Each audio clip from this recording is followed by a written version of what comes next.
Hey guys, so I've found some potential alternative bases for Murdoch which don't quite fit, but this is really an excuse to learn about other old locomotive designs.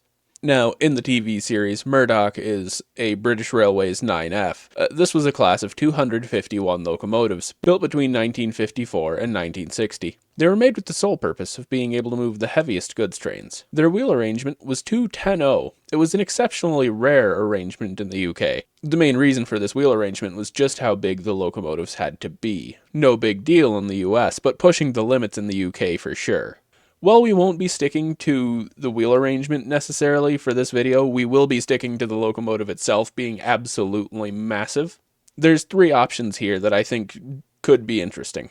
First off, the Hughes 210-0. There's no available pictures of this because it didn't exist. This was a locomotive proposed by George Hughes for the Lancashire and Yorkshire Railway in 1913. It would have been somewhat similar to another 210-0 in Europe, namely the Belgian State Railways Type 36. This giant would have had four 19-inch diameter cylinders with 4-foot 10-inch driving wheels, a giant 6-foot diameter boiler, and a relatively low 180 psi. Hughes had planned to implement a superheater, an improved cylinder design, as well as a flexible wheelbase, and a handful of other things. Its calculated tractive effort would be just over 53,000 pounds. This would have made it the most powerful steam engine in the UK at the time, and the only steam engine in the UK that would have ever been stronger than it was the LNER U1 Garrett. This would, in my mind, work for Murdoch, because while the 9Fs did express work in times of need, I don't think he ever did pull passengers in the show. The biggest problem with this class, aside from the fact it was never built, is that he would have been too large for the island. A 9F hardly fits, and the Hughes 210-0 would have been larger than that by more than 10 tons. He would have been able to come to the island and be an asset during World War II. Plus, he would also be James's cousin. Maybe there's a dynamic there. To be honest, most of the stories that would have benefited from this design never happened because he was hardly here for 2 episodes. The second option is the LNER P1. Only 2 P1s were built.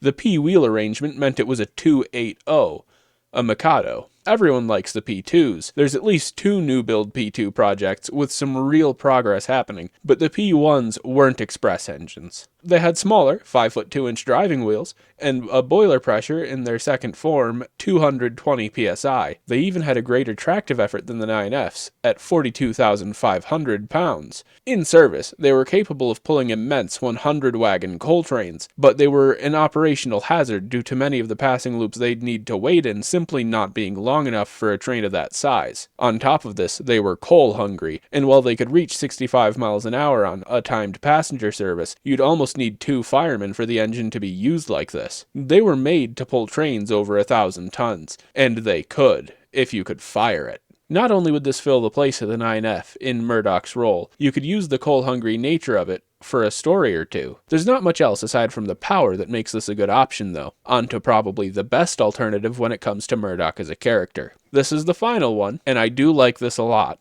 A War Department Austerity 210-0. There were 150 built between 1943 and 1945. Essentially, an extended version of the War Department 280, and keeping the same power output. The aim was in adding an extra driving axle would reduce the axle loading, and make it more stable and safe on badly maintained or lightly laid sections of track, while still hauling the heavy loads needed for the war effort. With a tractive effort of 43,000 pounds, it's definitely weaker and slower than a 9F, but at the time Murdoch arrives in canon, the only engine that's been on Sodor who's as strong as the War Department 210-0 would have been Spencer. The lightweight nature of this design means that if Henry or Gordon could make it down Edwards Branch to Brendam Docks, so could he. And its history of use in war gives Murdoch's disdain for loud noises a more meaningful purpose. A big chunk of the class spent a year or so in the European theater while there was fighting. Not in direct combat, mind you, but not far off, and quite likely he could have seen the aftermath of battle. Ultimately, except for the theoretical Hughes 210-0, the only thing Murdoch could be is a 9F. Nothing else truly fits. This video was merely an exercise for later, more difficult research. I'd like to hunt down an alternative basis for James, and perhaps pre-Kipper Henry, sometime in the near future. But those are more difficult because they don't have a real basis to compare to necessarily. I'm still moving at the moment, so the Season 2 review is going to have to wait even longer. Back to it.